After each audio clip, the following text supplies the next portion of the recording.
Welcome back to TRB revision series. So in this series we will be discussing about so many topics we have seen already. We have completed analog electronics, signals and system. Now we are currently doing the next topic, that is what, electrical measurements. Yes, of course, electrical measurements also going to be completed. As I told you, whatever the classes that we are taking here, it is strictly related to the exam, that is TRB, and we will also be focusing on Barc exam. Our syllabus is only strictly relevant to these two exams.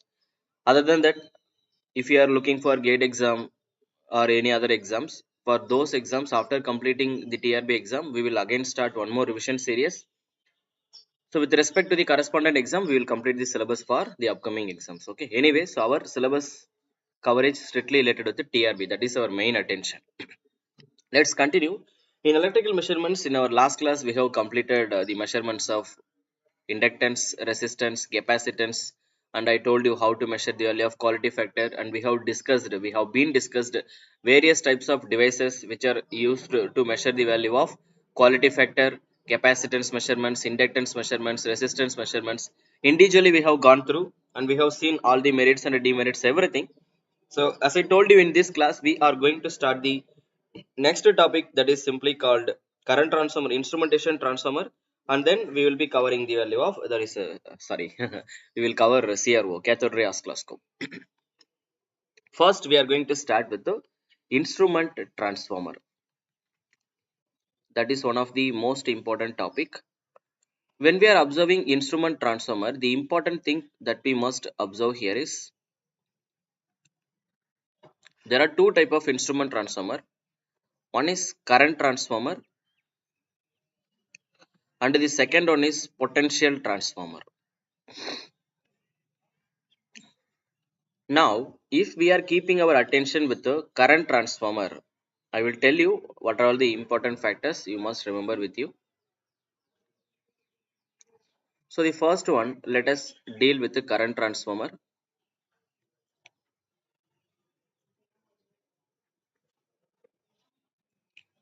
So in current transformer, the first most important question repeatedly asked is how to calculate the phase angle error, ratio error. I will define one by one. The first term we are going to learn now is called current transformer transformation ratio. The first term is current transformer transformation ratio. Current transformer transformation ratio. That is one of the most important formula that you must remember. Now, when we are playing with the current transformer transformation ratio, it will be defined as, you can define, let me name represent it by a name K, that is called current transformer transformation ratio, equal to n plus, I will tell all the terms. N is nothing but just a simple normal turns ratio. I will define all the terms one by one. You just focus on the things.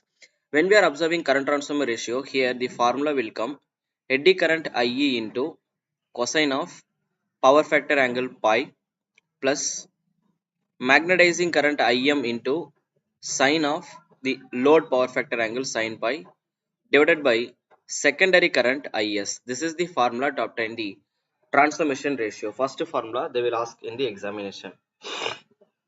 And the next thing is you will be requested to calculate the transformation ratio error. Sir, how can we find out the transformation ratio error? For that, the formula that we have to use is n minus k by k into 100. That is ratio error formula. You must remember that is another most important formula. First, you will be requested to calculate the current transformer transformation ratio. Second, you will be requested to calculate the ratio error. Once you calculate the value of k, directly substitute here. N will be given. N is nothing but turns ratio of the transformer. That will be given, defined in the question.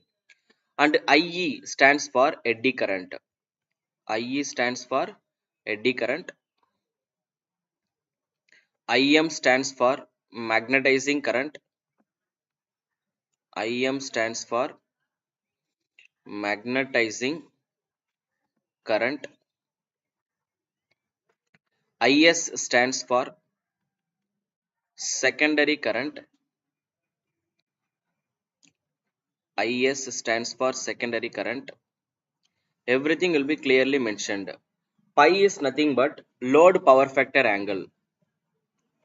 Load power factor angle. Now in the transformer, sometimes what they will do now, see, I will tell you, sometimes they will give you the value of IE and IM directly, or else sometimes they will give I naught, no load excitation current. That is no load current or exciting current. This is nothing but exciting current or no load current. This will be given along with the no load power factor cos pi naught will be given. This is no load power factor. So if it is given, then from these two data, how to calculate the value of IE and IM? IE equal to I naught into cos pi naught, and magnetizing current equal to I naught into sin pi naught. So you have to separately calculate the value of IE, IM before proceeding further to calculate the value of transformation ratio error. So that is how we are calculating this. That is one most important question repeatedly asked from current transformer ratio. Next question what they will ask you is to calculate the value of phase angle error. How to calculate the phase angle error? So there is a direct formula for this. I will tell you. The second formula is phase angle error. How to calculate the value of phase angle error? For that, the formula is phase angle error means theta. Theta means it should be in degree. For that, you will have to multiply it by 180 by pi because your resultant answer will be in radiant. In order to keep it in degree, we are multiplying it by a factor of 180 by pi.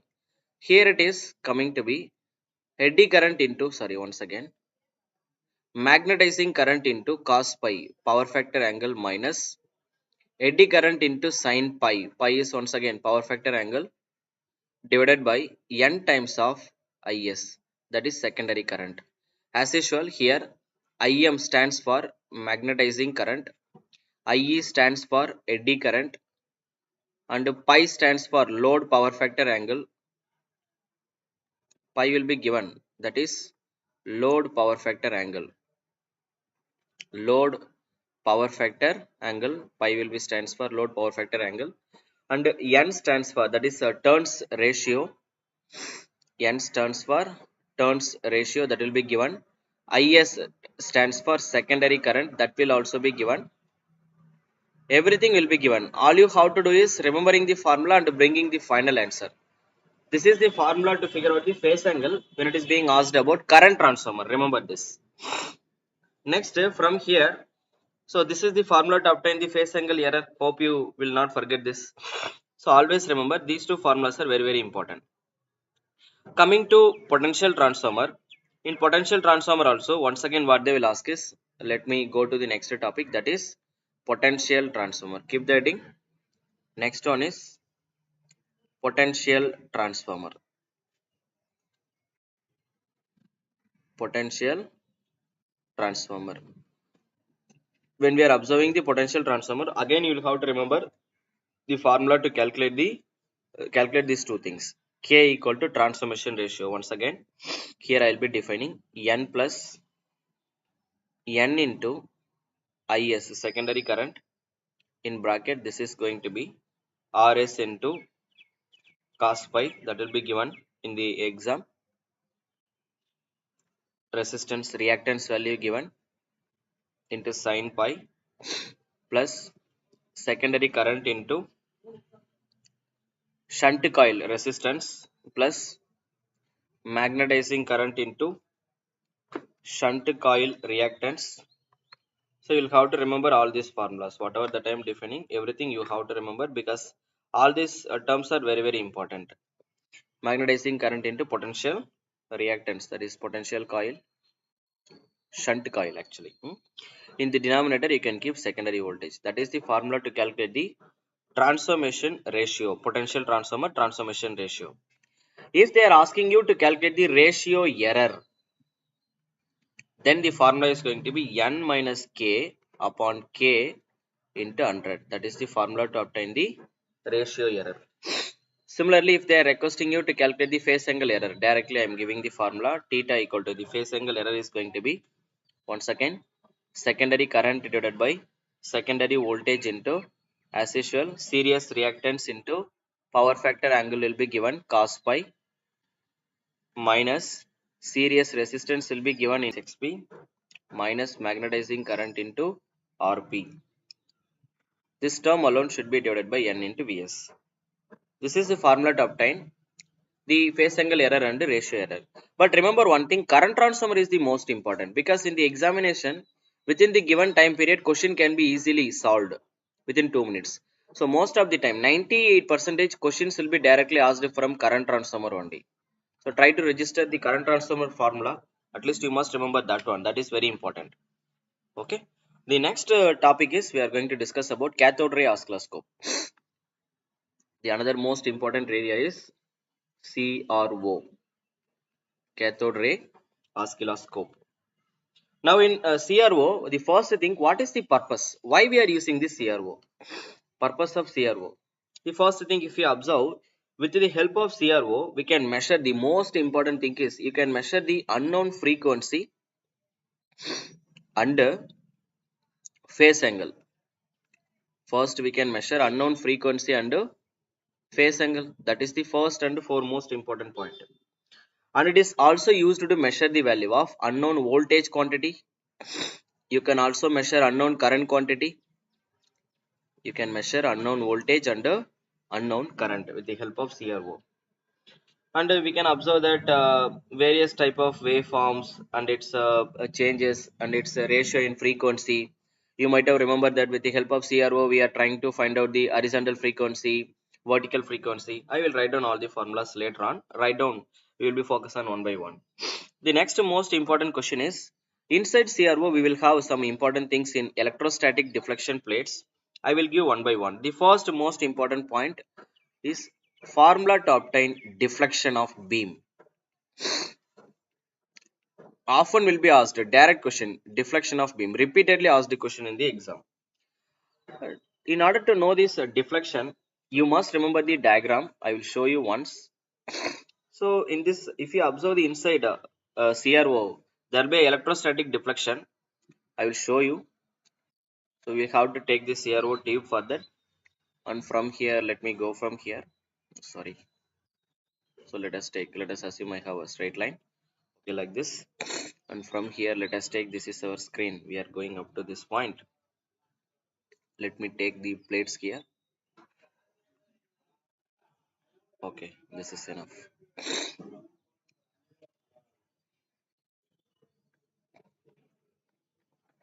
Everything will be given. All you have to do is just try to figure out the answer. Okay.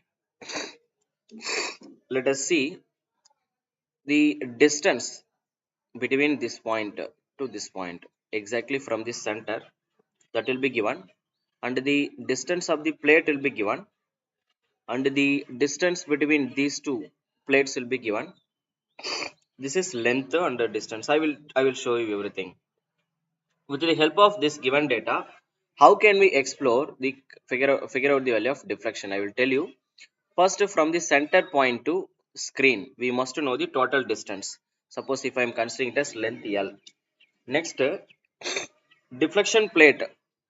This plate length must be known. Suppose let us take that is LD. That is electrostatic deflection plate. This length is LD. Now the distance between the plate, let us measure. The distance between the plate, let us take D.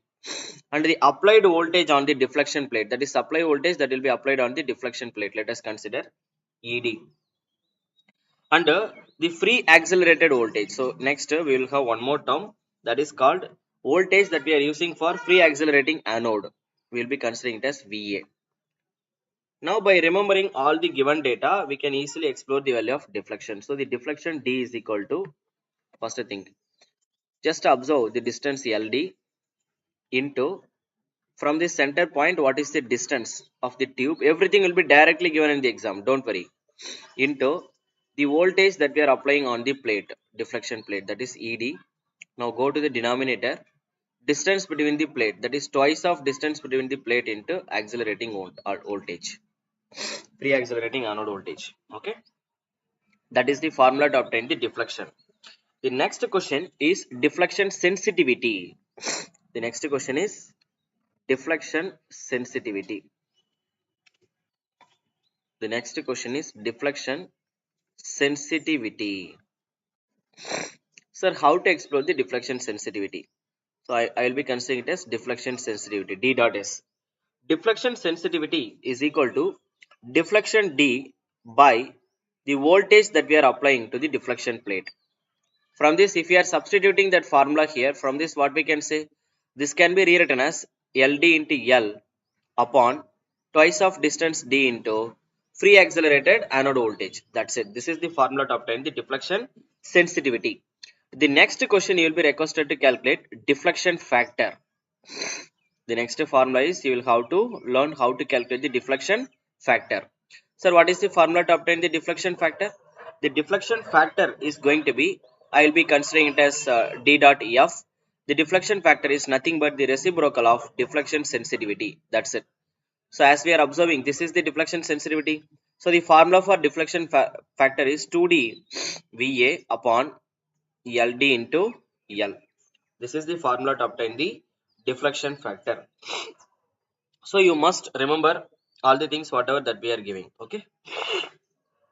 Next, in the CRO screen, you will have to observe some of the most important pattern. Whatever this is our CRO screen. This is our CRO screen. Just remember. On this screen, we will have x-axis and we will also have x and y axis. So from this x and y axis, we are trying to measure all the voltage waveform and the current waveform. It doesn't matter what waveform that we are measuring. While measuring any waveform, you have to remember that for each and every grid, they will give centimeter values. For an example, there will be a grid like this between x and y axis. They will give for each and every centimeter what will be the resultant voltage reading that it is showing. For each centimeter, they will define 2 voltage per centimeter. Then they will also tell between which point to which point the peak to peak voltage will be appearing. So in CRO screen, they will always give peak to peak voltage. Remember that peak to peak voltage. We know peak voltage means root 2 times of RMS voltage. Correct, na sir? VRMS equal to VM by root 2. VM equal to root T times of VRMS. So then peak to peak voltage means 2 times of this root voltage, root 2. So you'll have to consider this factor. Always the given voltage in CRO